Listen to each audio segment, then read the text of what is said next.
In 1942, the philosopher and theologian Simone Weil wrote, "The development of the faculty of attention forms the real object and almost the sole interest of education." But what is the faculty of attention? The most ready-to-hand way of thinking about attention nowadays is as the lost art of one thing at a time concentration in a world of feverish distractions. We rarely think about the opposite of attention deficit in what we might call attention surfeit. At an individual level, I think this takes the form not of flibbertigibbet distraction. To be distracted used to mean to be out of your senses, but of obsession. This is a condition which has the right to be thought of as coeval with and itself strongly formative of modern kinds of psychology, psychiatry, and psychoanalysis. Sigmund Freud formulated the idea of what he called obsessional neurosis. Actually, he called it Zwangsneurose. In 1896, in 1905, he introduced the word Fixierung. It was an old word in German and in English, fixation, but to mean something different, not something chemical, but something psychological.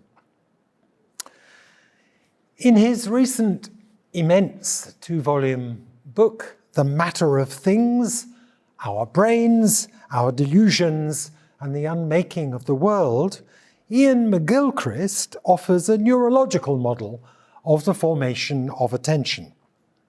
McGilchrist writes in a tradition of brain lateralization theory that is at once a source of popular fascination and academic deprecation. Careers have been made and lost on characterizations of left brain and right brain thinking.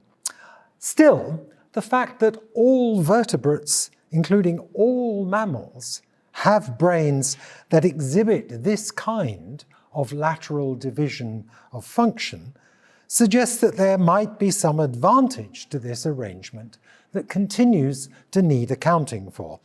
McGilchrist's suggestion is that the two hemispheres of the brain constitute complementary but separate modes of attention to the world. The left brain is focused on what can be called predatory attention. It specializes in the kind of concentrated focus required to isolate, capture, kill, and consume prey. The right brain, controlling the left side of the body, is concerned with the kind of big picture attention required to scan the horizon or the sky for predators while you're eating. One might recognize in this partitive panoptic couplet the duality of figure and ground introduced by Gestalt psychology in the 1930s. One might see a deficit in peripheral or panoptic attention in the behavior of modern crowds. T.S. Eliot's "Each man fixing his eyes before his feet" as the crowd flowed up the hill and down to King William Street.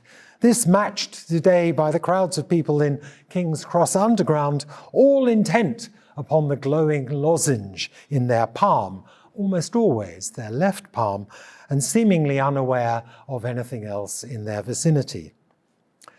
McGilchrist is struck by the fact that patients suffering right brain lesion or subjected to suppression of right brain function, an experimental technique that's become available in recent years, retain considerable linguistic, calculative, and reasoning capacities, but can also be subject to the most florid and unshiftable kinds of conviction, often very similar to autistic compulsions or schizophrenic delusions.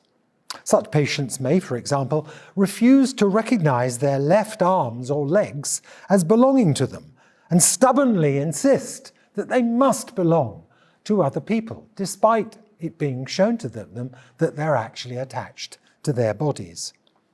McGilchrist quotes with approval G.K. Chesterton's observation that the insane are not those who have lost their reason, but those who have lost everything but their reason. McGilchrist's argument is that our promotion of narrow understandings of calculative rationality is bringing about a kind of social hemiplegia, or epidemic of left hemisphere dominance. I'm not quite sure how he would characterize his own procedure, maintained unswervingly over 1,500 pages, in which this argument is presented, but still.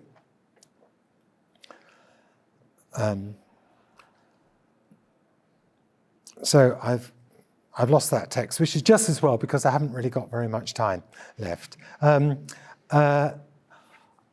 I think that we should remember Erwin Strauss's, the existential psychiatrist of the 1940s, Erwin Strauss's suggestion that obsessional conditions arise from being unable, as he puts it, to be equal to abundance. Obsession is, in this sense, a kind of defense against a kind of oppressive abundance or overload.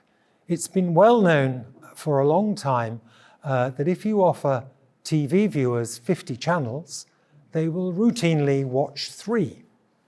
If you offer them 9, they'll watch 8.